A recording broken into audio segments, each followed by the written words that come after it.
ભારત અને પાકિસ્તાન વચ્ચેની યુદ્ધની આશંકાને કારણે ન્યૂ સિવિલ હોસ્પિટલ અને સ્મીમેર હોસ્પિટલ વહીવટીતંત્ર એલર્ટ મોડમાં આવી ગયું છે।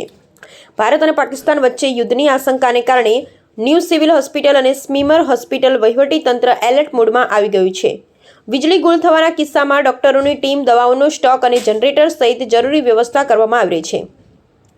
ઓપરેશન સિંદૂર પછી પાકિસ્તાન તરફથી મિસાઇલ અને ડ્રોન હુમલાની ઘટનાઓ પ્રકાશમાં આવી રહી છે અને ધ્યાનમાં રાખી કેન્દ્રીય આરોગ્ય મંત્રી જેપી નડ્ડા દ્વારા આરોગ્ય સેવાઓ અંગેની બેઠક બાદ ગુજરાત અને સુરતમાં પણ આરોગ્ય સેવાઓને મજબૂત બનાવવા પર ભાર મૂકવામાં આવી રહ્યો છે।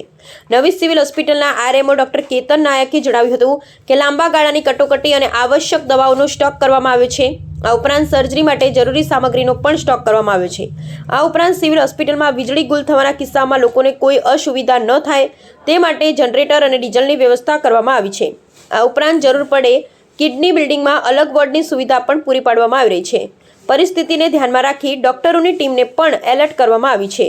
બીજી તરફ સ્મીમેર હોસ્પિટલના સુપ્રેસિડેન્ટ ડોક્ટર અરવિંદ પાંડેએ જણાવ્યું હતું કે સરકાર દ્વારા જારી કરાયેલા પરિપત્ર મુજબ જરૂરી વ્યવસ્થા અને તૈયારીઓ કરવામાં આવી રહી છે।